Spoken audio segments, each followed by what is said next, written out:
1993. Nice. Yeah, and because she found nobody told me about this one, everybody knows. And I told him Nice surprise. I said, who is that? I said, how you can?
You're not just behind a bunch of people. So would right here be fine?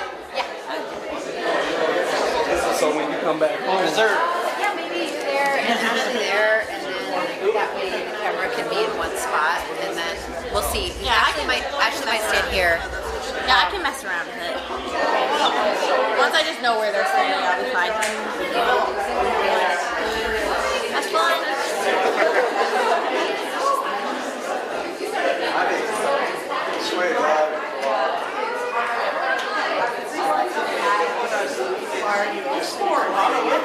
Yeah, absolutely.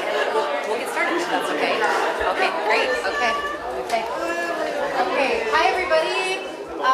Everybody's kind of already naturally assembled, so this is nice. But what we're going to do today is, because this is our first time ever where we've had two artists simultaneously showing side by side, what we've decided to try is both Ilhana and Ashley will talk about their individual shows and introduce those to you, and then we'll do a joint Q&A at the end. So then you'll just address your questions to whichever artist you want to ask. So just one quick acknowledgement for this space. This was completed over winter break, and we have a really large senior class, and one of the things that we uniquely provide in an undergraduate program is a one-week solo show for our senior students. It's a great professional development opportunity for, regardless of what type of art they will do beyond school. Just to see a project through start to finish is important for our program. So we didn't know how we were going to do it this year, and then so many people, Chad Eric Bergman, Provost Office, Scott Stenmark, Fizz Plant, so many people helped to coordinate this effort over Christmas break so that we could have these two spaces and accommodate. So we're really thrilled about that, and really thrilled at how Ilhana has activated the space. It's been a thrill, and congratulations to Ashley as well. So that's all from me. Are you going to go first? Yeah. Yes. Okay. Okay, great. So let's.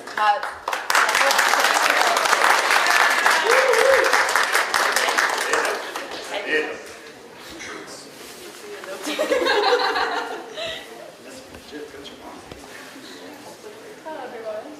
Thank you for being here today. I have a little bit of notes just so I can keep my mind on track. But to just say a brief description about my show, it's essentially my own interpretation of Bosnia as a country, as a people, and the symbols that tend to represent aspects of the culture. You'll see examples of iconography and symbols like cigarettes, doilies, political identity, and female roles, and behaviors like that, like serving coffee, that fosters connection, and there's a little bit more in the pamphlet, but that's basically it.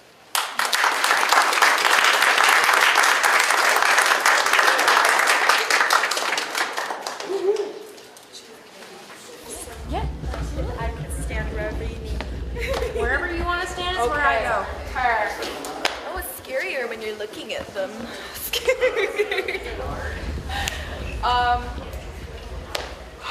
Hi, I'm Ashley. This is my show. I am a bit of a yapper, so I'm just gonna give a description of just kind of the driving force behind my show. And so if it's a little sad, don't feel bad for me. Because look, all tortured artists make something. If I wasn't traumatized, I wouldn't have made art. So briefly, at the age of 15, I was diagnosed with multiple autoimmune disorders, pretty much out of the blue.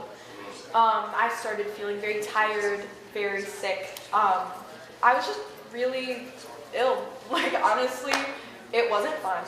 And we didn't know what was wrong with me. And it took many doctor's visits of them saying I was overreacting, maybe a little.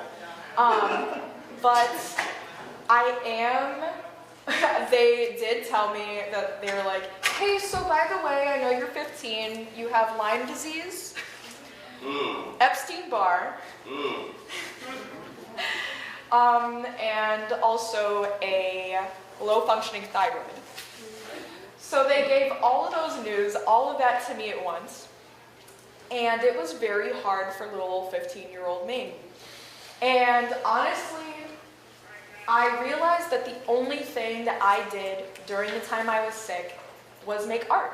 It was the only thing I could do without leaving the confines of my own home, without like making myself tired and cleaning up a workspace and painting and physically exerting myself. Especially digital art, because I could just sit in my little bed and draw on my cute little iPad. And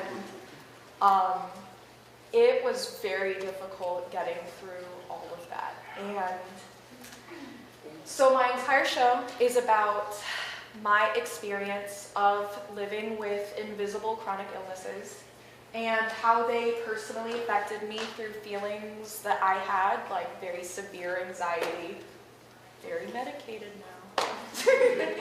I had very severe anxiety because of all of it, very severe depression. I mean, at one point, I believe I was taking 6 pills in the morning and 17 at night. I was very sick. And you can't tell that by looking at me, because I look pretty healthy, pretty normal. And I just wanted to talk about invisible illnesses and how we don't often think about them, and we don't often hold them to a high regard as we do more physical illnesses. But this is just to show that, like, how I lived, how I coped. I cope a lot with humor, so you'll see like very bright pictures or very bright imagery with my cute little teddy bears that do look a little sad. But I cope a lot with humor, so you're going to see a lot of that in the show, kind of juxtaposed with the more negative, sickly kind of feelings. But the show is just mainly about showing how I coped and my own personal experience with chronic illnesses.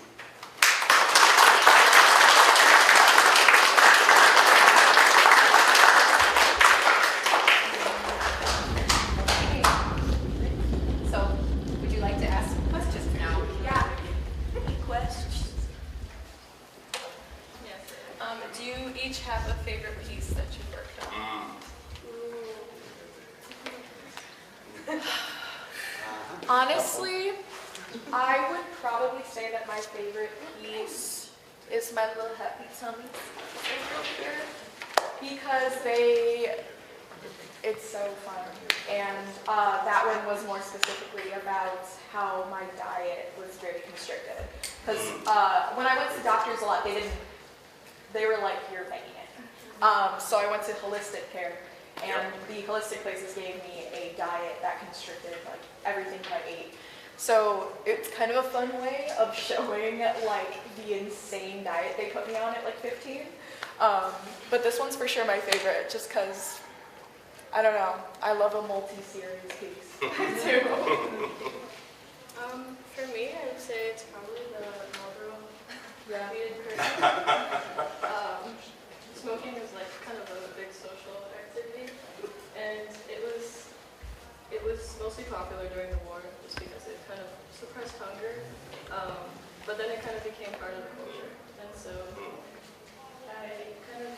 I used beads to materialize it, but that one did take me a very long time and trial and error. So I'm proudest of I don't think you guys realize how long she's found. Anytime we had breaks during class or we went to work in senior seminar, she zipped out of there immediately and would be working on that from 6:30 to 9:50 every Monday, multiple days a week. Like, and I saw you struggling with that thread and putting those beads on. There's like 3 different types of thread on it. I And love hope too. and hope. It really is. I love seeing that piece come to fruition. That's my favorite of hers.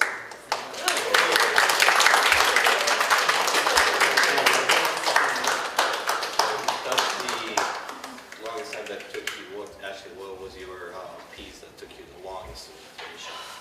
The longest, probably the image over on the other side of the I see. clown with the like cheetah print frames. Okay. That one was actually a sketch that I had started when I was in the thick of it. And I stopped it because I couldn't continue making it. So I just created I just started continuing to do it, and so technically that piece has taken me like years on a technicality.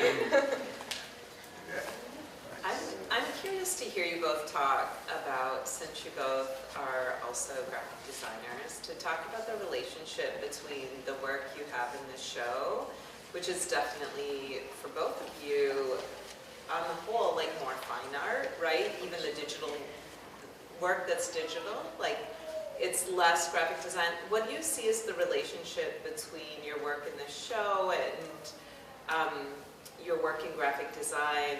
Do you see like an aesthetic relationship or just sort of like strategies of working that you've built up as graphic designers? I'm just curious to hear you talk about that a little bit. Well, from my perspective, I feel like I approached all these pieces with kind of like the principle of design. Like in this one, with the copy and the iterations, it's kind of like copy and pasting it. In different things, and like the technical aspect of on Excel, go to like Microsoft Excel, just like lining up the beads to make sure it's proportional and using a specific existing font in the telephone piece. I feel like when I'm working on things related to graphic design and making traditional art, they just blend together nicely. So that they come out in each piece in different ways. For me, the digital aspect, I touched on it a little earlier, where it was the least physically draining thing to do, was digital. But there is a lot of like painterly qualities. Like a lot of the stuff was done with my like iPad, with like Procreate, love of Procreate. If I didn't have Procreate, I don't think any of the stuff would be up here. Yeah, so I'm curious, like I know that the work is all like very painterly and is very sort of labored and has like, it's definitely all fine art, but I'm curious, like as you've been trained as a graphic designer, do you see like your training as a graphic designer then like coming back and influencing the kind of work that you're making that's digital fine art? I'd say, yeah, absolutely. Like, a lot of my pieces, like, have some kind of typography in them, either hand-done or, like, hand-picked. And type is very important to my work because I feel like it's a fun contrast of I have an invisible illness and you can't see that, but the words are telling you. So you're like seeing something, but only because I told you. So that's kind of where the importance of the type comes in. And I think that's where a lot of my graphic design stuff comes in to all this, is the way that I do have fun with type and stuff like that. Great. For me, I think just to add a little bit, I think printmaking has really helped with kind of strengthening the graphic design aspect. There's a couple pieces here, crane piece here, another pattern piece, and then a bird piece in the corner over there. And it's kind of, well, printmaking was kind of like the origins of graphic design, and so it was nice to kind of experience the source of that, and then kind of incorporating it into a more like modern, a modern context.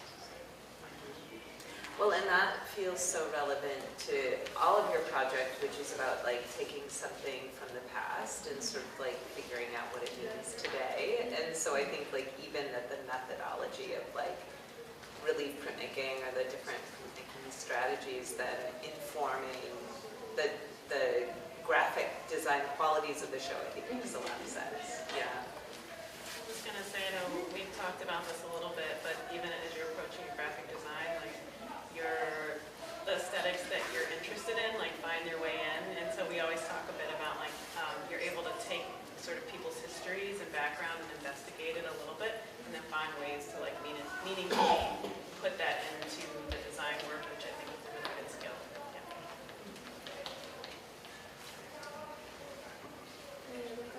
I have one back here. So, as you can all tell, you guys did amazing, first off. Thank you. That all your pieces have something to do with you mentally, physically, emotionally, socially. So what was the one piece that you put your heart and soul into? Because you can see your guys' lives in it, like your thought process. So what was the one that you believe that you put the most amount of effort in because you believe that that was your favorite, or like you wanted to bring this one piece of you out that wanted to be shown to the world? That's a really good question. I would say I have a self-portrait on the other side with a lot of like hands coming towards myself in the image. That one was very hard for me. I always make a joke that I'm always the artist, never the muse. And it's hard for me to talk about myself and my sickness and physically put my image associated with it. So that one is very raw for me. Yeah, I mean, you can see it, it's still a work in progress. Like, it's a very raw piece for me in that manner. Yeah. For me, I would say the telephone piece over here, the very colorful one, probably took a lot of emotional energy. I think the idea of it came pretty quickly, and I knew what I wanted to do with it. But the emotional aspect comes from the meaning of it. So that kind of relates to language and like the language barrier and kind of keeping alive a language. And so that's something I have to, make sure I upkeep. And so, yeah, that kind of emotional aspect definitely like fueled it, and it helped me know how to display that in like a visual way.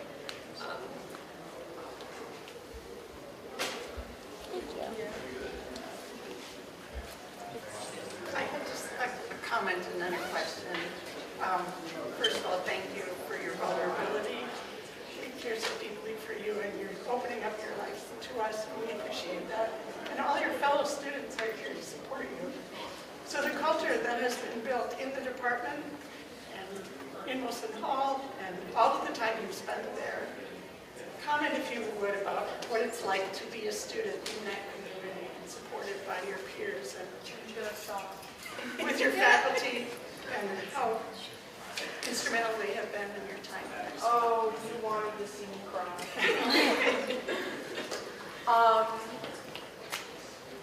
I have made probably some of the most valuable friendships here.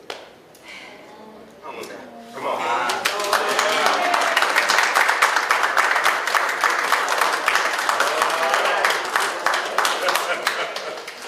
Come on. Very evident.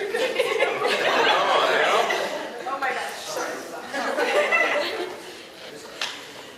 I'll speak for now. Oh my god. Okay, I'll try a little bit. These are like some of my deepest friends. Like really. Like Ilhana for sure. There's Zoe, there's Kevin, there's Seamus, there's McGrady, there's Ari, there's everybody that I've met in this program. Yeah, I could say the same. Like, I found the deepest connections I have in terms of friendship. It's really been built, and I think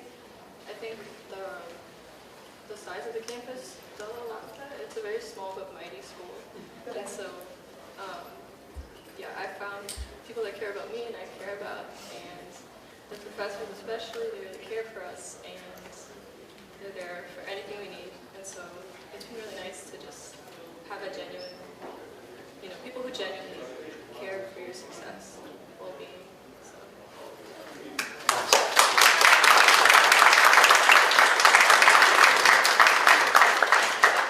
Since that plug just happened, I just want to encourage all of the seniors and all of the art majors, like really maintaining those professional, like peer relationships after you leave is going to help you continue being creative people, whether or not you continue making art as like your livelihood or not, right? And so if you've made really meaningful connections here, maintain them, keep them, because they'll serve you well for your whole life. Thank you so much. Yeah.